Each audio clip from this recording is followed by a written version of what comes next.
The thing about justice is that it doesn't always arrive with noise. Sometimes it whispers.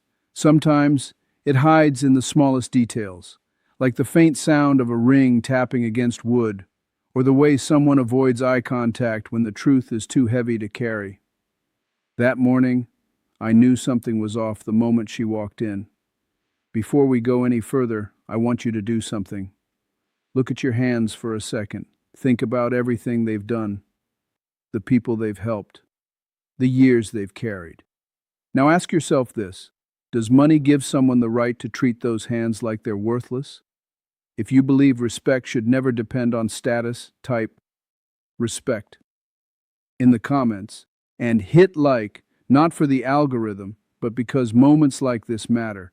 Because what happened in that courtroom wasn't just a case, it was a complete unraveling of a man who thought he was untouchable.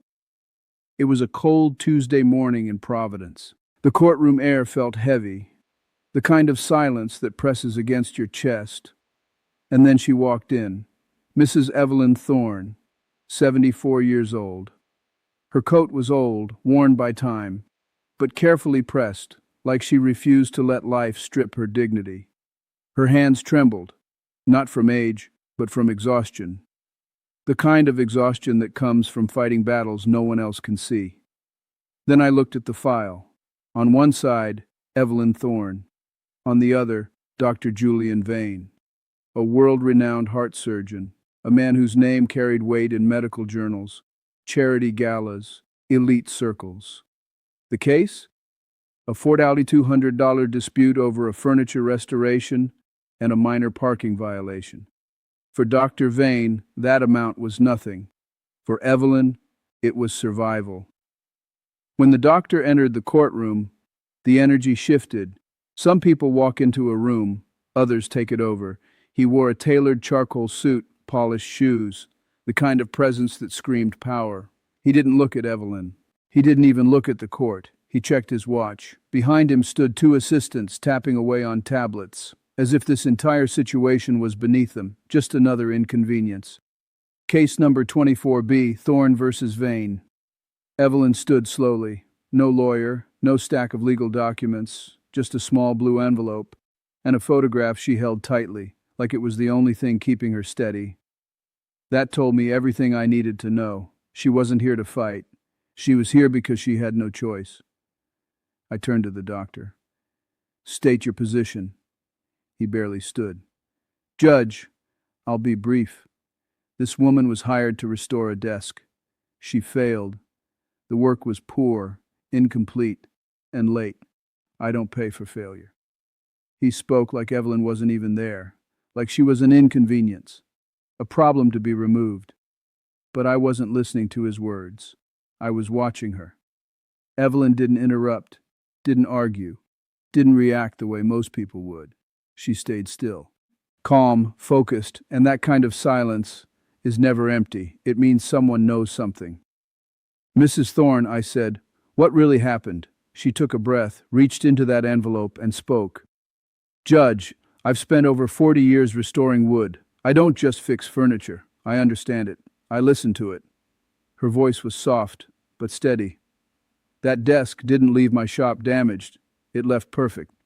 The doctor laughed, a short, dismissive laugh. He pulled out photos, scratches, damage, discoloration. Proof, he said. The facts are right here. And to anyone else, it might have been convincing. But something didn't sit right.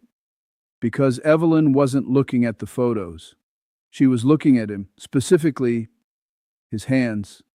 Tell me something, I said slowly. What did the desk tell you? The room went silent. The doctor shifted in his seat. For the first time, he looked uncomfortable. Evelyn leaned forward, and everything changed. That smell, she said, it wasn't varnish.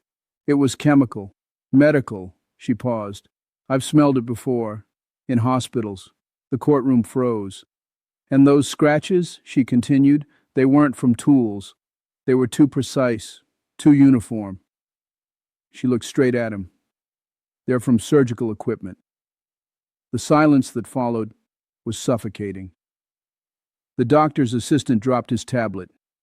The sound echoed like a gunshot.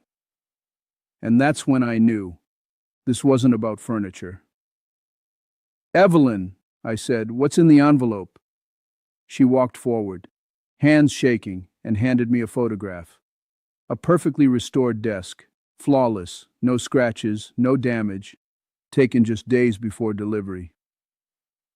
"Doctor," I said, holding it up, "does this look like poor work to you?" He didn't even look. Photos can be altered. But his voice wasn't as confident anymore. Then Evelyn spoke again, and this time her voice carried weight. "You weren't using that desk as a desk," she said. "You were using it as an operating table." Everything stopped. Time, air, movement.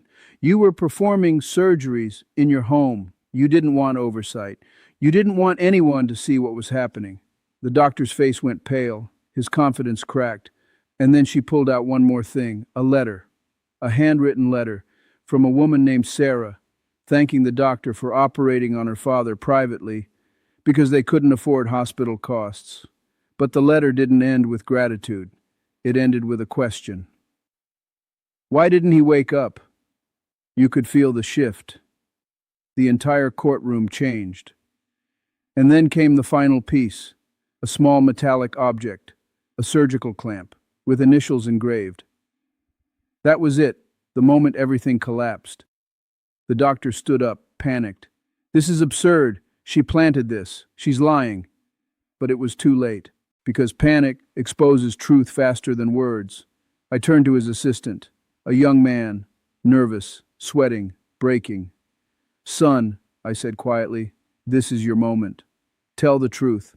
The doctor snapped, "Don't say a word." That was his biggest mistake. The assistant stood up, voice shaking, and confessed everything.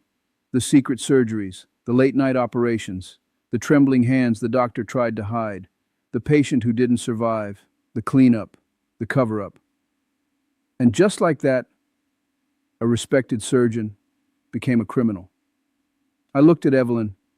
She wasn't celebrating, she wasn't smiling, she just sat there, relieved, because truth isn't victory, it's release. I stood up, something I rarely do. "This court dismisses all claims against Mrs. Thorne. She will be paid in full, plus damages. And this desk," I paused, "is now evidence." The room was silent. "Dr. Vane," I said, "your career didn't end today.